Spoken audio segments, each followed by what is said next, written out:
Tervetuloa yhteiselle matkalle seuraamaan Imatran helluntaiseurakunnan 70-vuotistaivalta kuvien, tekstien ja videoiden välityksellä. 30-luvun loppupuolella Imatralla toimi Viipurin helluntaiseurakunnan rukouspiiri. Vuonna 1939 alkanut talvisota ja 1941 jatkosota muuttivat tilannetta niin, että Imatralla ryhdyttiin oman seurakunnan perustamispuuhiin. Seurakunnan perustamisvuosi on 1942.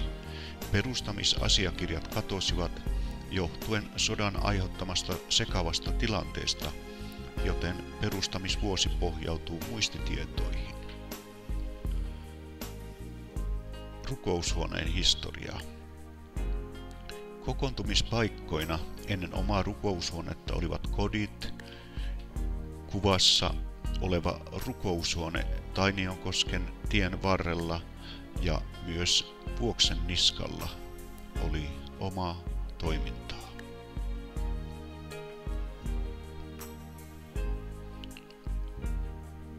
Vuonna 1949 alkoi oman rukoushuoneen rakentaminen. Kuvassa sen aikaisia vastuunkantajia. 29.7.1950 vietettiin uuden rukoushuoneen vihkiäisjuhlaa. Kyseltiin, onko tämä totta, meillä on valmis yhteinen koti.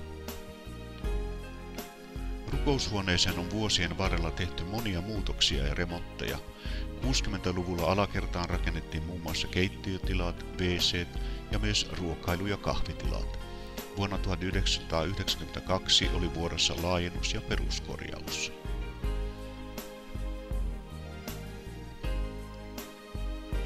Ja tässä peruskorjauksen tulosta. Saman vuoden marraskuussa vietimme seurakuntamme 50-vuotisjuhlaa sekä laajennetun rukoushuoneen käyttöönottojuhlaa. Työntekijät. Vuodesta 1949-53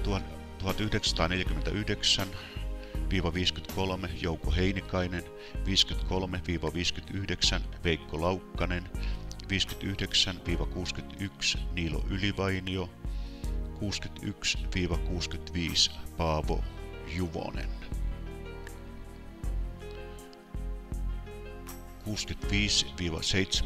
65-70 Heikki Nurro, 70-75 Pekka Salenius, 75-82 Karlo Häyhä, 82-87 Matti Rentola.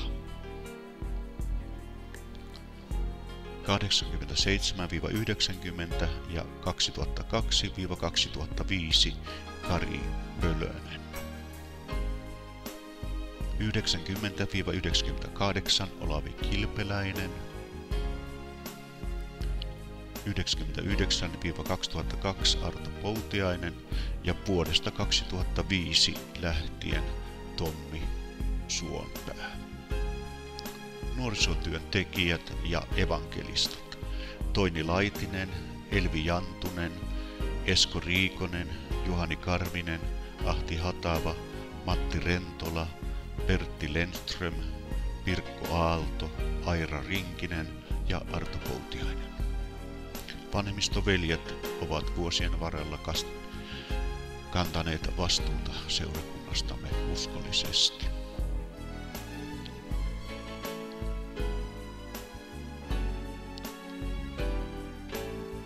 Musiikkitoiminta on aina ollut tärkeä osa seurakuntaelämää. Torvisoittokunta antoi aikoinaan oman panoksensa kokoustoimintaan. Kuorotoiminta jatkui aina 1990-luvun alkupuolelle saakka. Kuorohan teki vierailuja muun muassa Konnunsuon vankilaan, vanhainkotiin, toisiin seurakuntiin ja herätyskokouksissa myös laulettiin. Lisäksi on ollut lauluryhmiä, jotka ovat laulaneet kotikokouksissa, sairaaloissa, telttakokouksissa. Myöskin yksinlaulajat ovat palvelleet lahjoillaan seurakuntaa. Lähetystyö.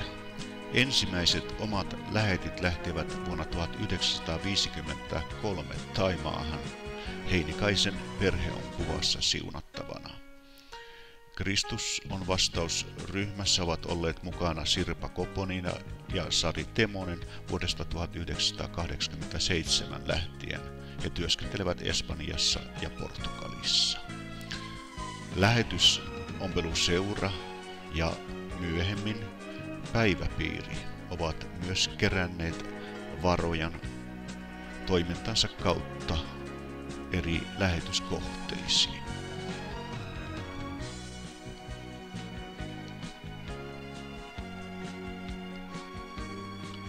Tässä Viljo Suutari, joka teki puusta taideteoksia. Niitä myytiin myös lähetystyön hyväksi. 1990-luvun alussa Kari ja Tuula Pölönen perheineen lähtivät lähetyskurssille ja sieltä Venäjän Karjalaan. Venäjä oli juuri avautunut evankeliumin sanomalle ja Jumalan sanan janoa oli kaikkialla. Sortavalassa ihmisiä tuli myös runsaasti sanan kuuloon ja tästä kaupungista tulikin meidän pääkohteemme. Ihmisiä tuli uskoon, sen jälkeen he menivät uskovien kasteelle ja sitten tuli seurakunnan perustamisen vuoro. Vuonna 1996 seurakuntaan siunattiin vanhimmat, josta tämä video. Herra, me uskomme, että sinä olet antanut heille tehtävän. Господь, мы верим, что это Ты дал. Me haluamme siunata pysyä heitä. Мы желаем благословить наших братьев и сестер, желаем поддерживать их. Ennen kaikkea muuta pyydämme, Herra, Но прежде всего, Господи, мы просим, että sinä olet heidän kanssaan joka päivä. Pitkärannassa olimme mukana lasten iltapäiväkerhossa, jota kannatimme lähetyskahviovaroilla.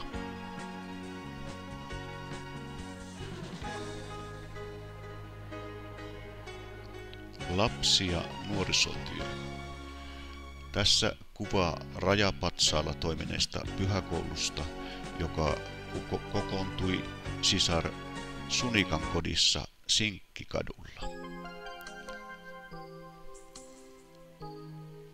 Leiritoiminta on ollut vilkasta alusta saakka. Tässä on kuva Lassilasta. Nuorisopäivät Imatralla 50-luvun alussa. Ja tässä 90-luvulta pientä hauskaa Pienhauskassa. Emännät ovat ahkeroineet niin leireillä kuin seurakunnan keittiössä vuosikymmenien aikana. Siitä heille lämmin kiitos. Ja videokuvaa entiseltä Sormelan koululta vuodelta 1989.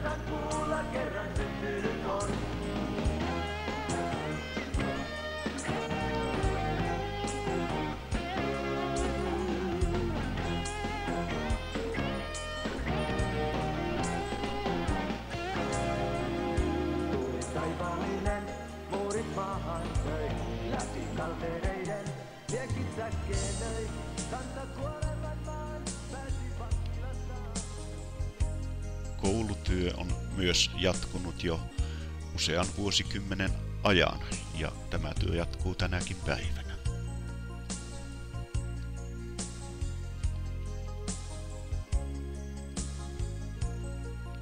Lähetystyömme tänään Israelin piiri. Kuukausittain kannatamme lähettäjä eri puolilla, Turkki-aktiot ja niin edelleen. Maahanmuuttotyö on myöskin ollut toiminnassa. Tiuruniemestä on haettu maahanmuuttajia päivätilaisuuksiin ja heille on tulkattu saarnat englannin kielelle.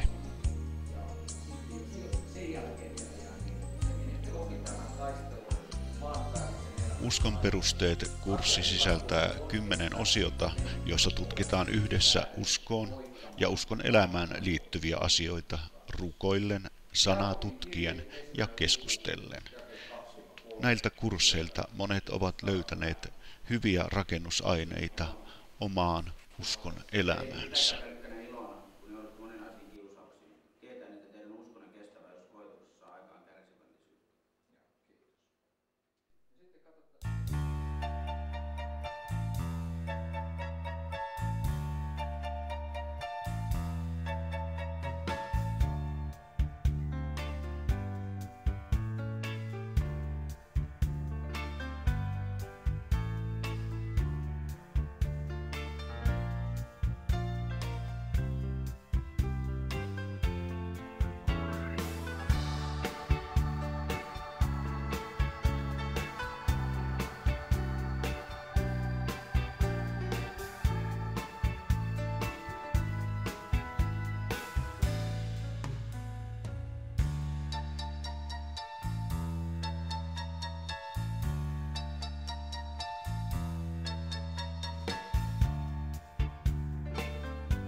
Agape-illat koostuvat Jumalan sanasta, rukouksesta ja lauluista, joita voi myös itse laulaa karaoke-laitteen avulla. Sellaista lämmintä yhdessä oloa ja keskustelua myöskin noissa illoissa.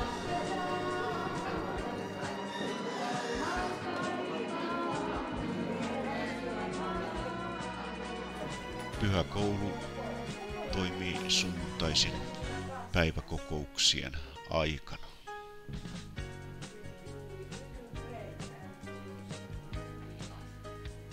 Sateenkaarikuoro ilahduttaa silloin tällöin raikkailla lauluillaan koko. Leipäkassijakelu on jatkunut noin 7 vuoden ajan. Keskiviikkoisin kaupoista lahjaksi saadut tavarat tuodaan rukoushuoneelle, jossa ne lajitellaan ja laitetaan muovikasseihin valmiiksi.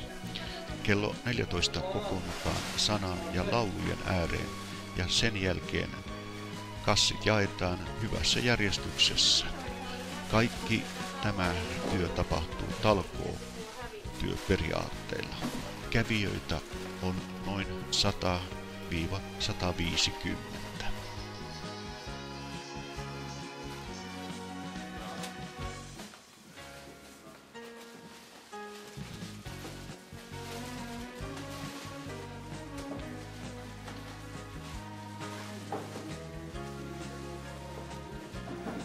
Seurakunta tänään osion lopuksi pari kysymystä seurakuntamme pastorille Tommi Suompäällä ja hänen vaimolleen Annukalle.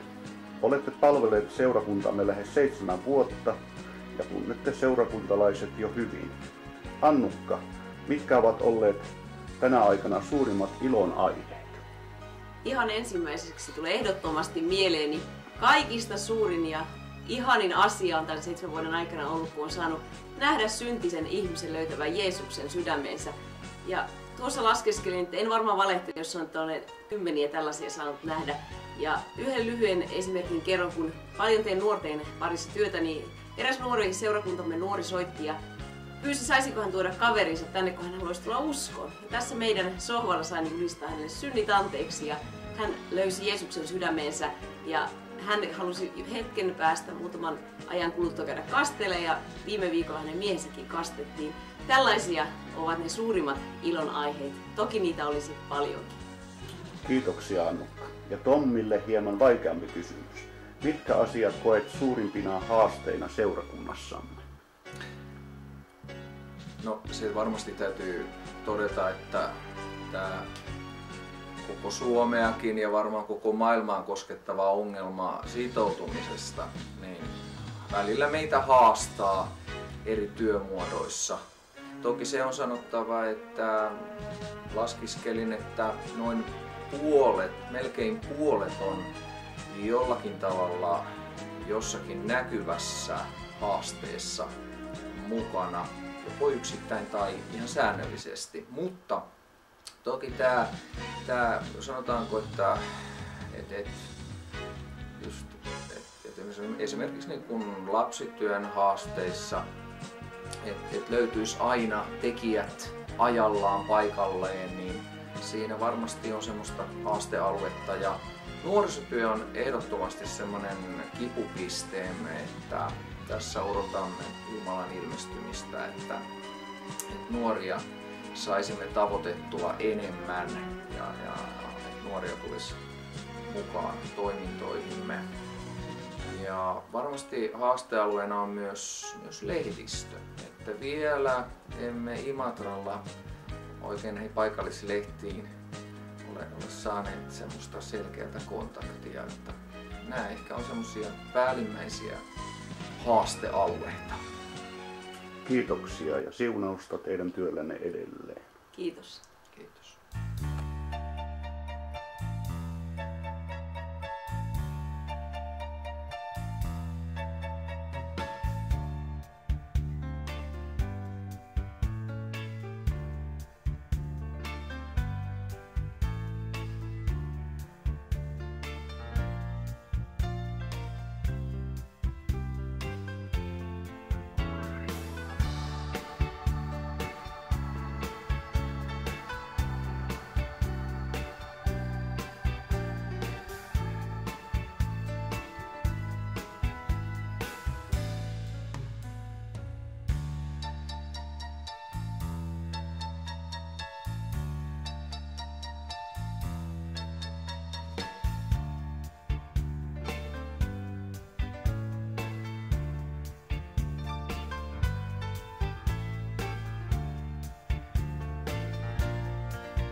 Vapahtajamme syli on avoinna tänäänkin. Sieltä virtaavat runsaat armovirrat jokaisen kaipaavan sydämen.